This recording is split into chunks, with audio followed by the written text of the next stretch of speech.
ఈరోజు క్లాస్ వచ్చేసి English language teaching methods. ముందుగా మనం మెథడ్ అంటే నిన్న క్లాస్లో చెప్పుకున్నాం కదా. ఆ మెథడ్ అంటే ఏంటో ఒకసారి రికాల్ చేసుకోవచ్చా? మెథడ్ అంటే ఉపాధ్యాయుడికి ఏం బోధించాలి, ఎలా బోధించాలి, ఏ క్రమంలో బోధించాలి అనే విషయాలను మెథడ్ అనేది తెలియజేస్తుంది.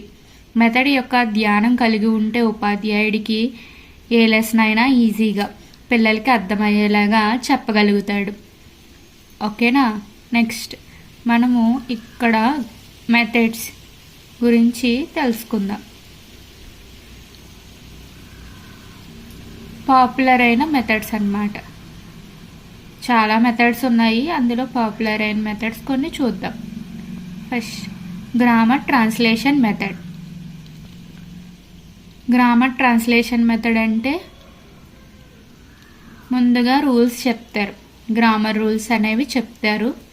తర్వాత వాటిని ట్రాన్స్లేషన్ చేస్తూ చెప్తారనమాట. అంటే ఫస్ట్ ఇంగ్లీష్లో ఉన్నది తర్వాత మదర్ టంగ్లోకి మార్చి చెప్తారు, మదర్ టంగ్లో ఉన్నది ఇంగ్లీష్లోకి మార్చి చెప్తారు.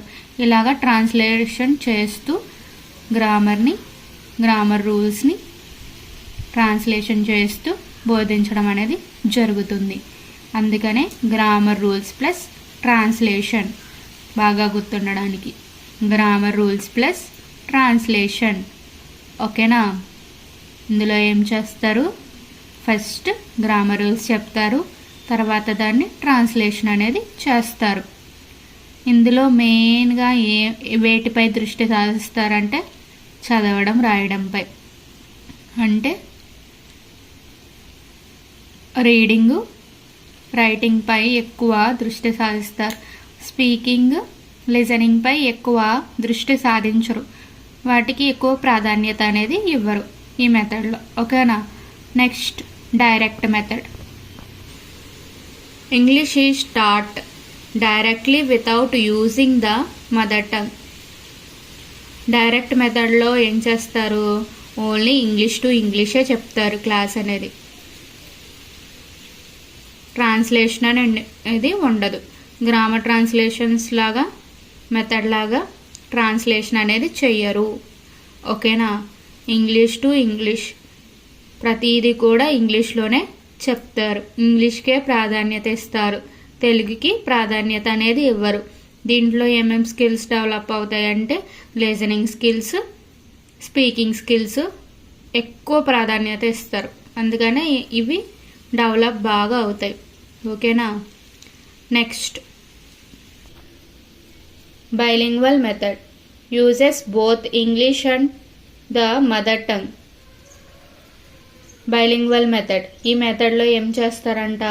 ఇంగ్లీష్తో పాటు తెలుగును కూడా, అంటే మనది తెలుగు కాబట్టి మదర్ టంగ్, తెలుగును కూడా యూజ్ చేసి చెప్తారు.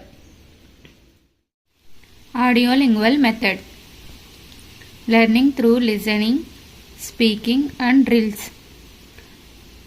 ఫస్ట్ ఈ మెథడ్లో ఏం చేస్తారంటే వినడం నేర్పిస్తారు, తర్వాత మాట్లాడడం నేర్పిస్తారు.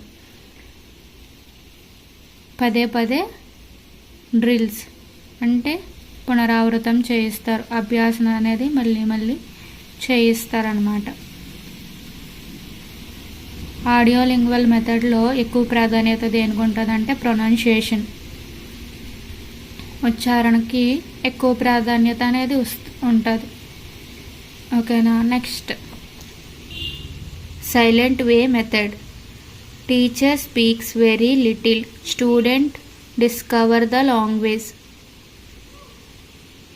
టీచర్ అనేవాడు చాలా సైలెంట్గా ఉంటాడు, అంటే ఏం మాట్లాడు, చాలా తక్కువ మాట్లాడతాడు, విద్యార్థుల చేతే మాట్లాడిస్తాడు, అంటే విద్యార్థి యాక్టివ్గా ఉంటాడు. సైలెంట్ వే మెథడ్లో విద్యార్థులు స్వయంగా ఆలోచించి నేర్చుకుంటారు.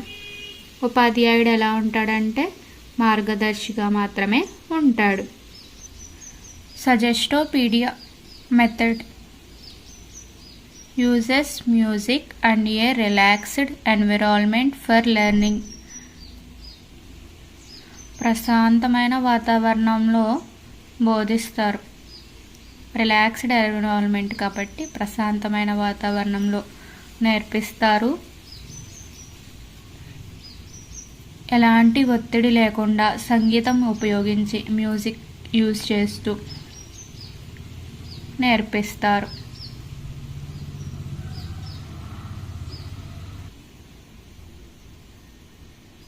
ఇది ఆనందంగా నేర్చుకోవడంపై దృష్టి పెడుతుంది. అంటే జాయ్ఫుల్ లెర్నింగ్. మ్యూజిక్ వింటూ రిలాక్స్ అవుతూ చాలా ప్రశాంతంగా నేర్చుకుంటాం అన్నమాట. Community language learning. Teacher acts as a councillor.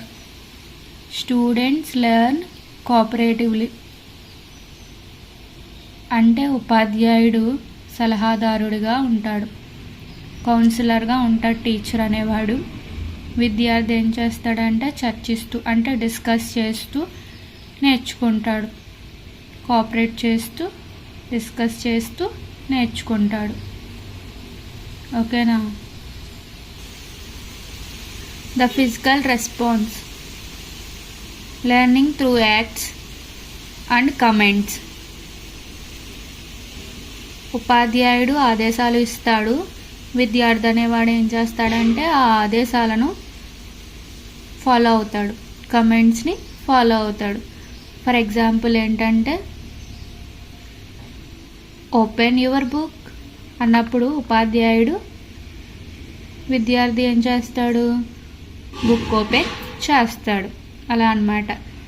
ఇందులో ఏమి డెవలప్ అవుతుందంటే లిజనింగ్ స్కిల్ అనేది బాగా డెవలప్ అవుతుంది. దీనికే ఎక్కువ ప్రాధాన్యత అనేది ఉంటుంది.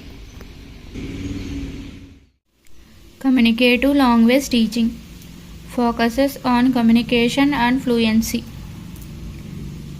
కమ్యూనికేటివ్ లాంగ్వేజ్ టీచింగ్ అనేది దేని మీద ఫోకస్ చేస్తుందంటే కమ్యూనికేషన్, సంభాషణ మీద, అలాగే ఫ్లూయెన్సీ మీద ఎక్కువ ప్రాధాన్యం అనేది చూపిస్తుంది.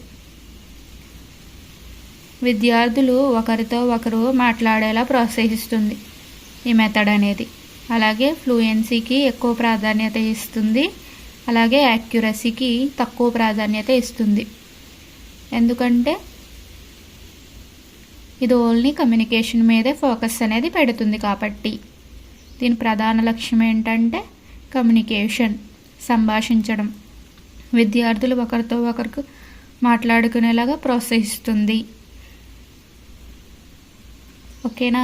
ఇక్కడితో ఈ టాపిక్ అనేది కంప్లీట్ అయ్యింది. ఈ టాపిక్స్ అన్నిటి గురించి మళ్ళీ డీటెయిల్గా ఎక్స్ప్లెయిన్ చేసుకోవచ్చు. ప్రతి దాని గురించి మనం తెలుసుకోవాలి మనం టీచర్ కావాలంటే.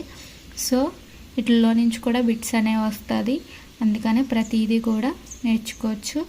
కొంచెం స్లో అయినా కానీ ప్రతిదీ కూడా చాలా డీటెయిల్గా నేర్చుకోవచ్చు. ఓకేనా? మీకు ఈ క్లాస్ నచ్చినట్టయితే లైక్ చేయండి, సబ్స్క్రైబ్ చేయండి, షేర్ చేయండి. థ్యాంక్ యూ ఈ వీడియో లాస్ట్ వరకు చూసినందుకు.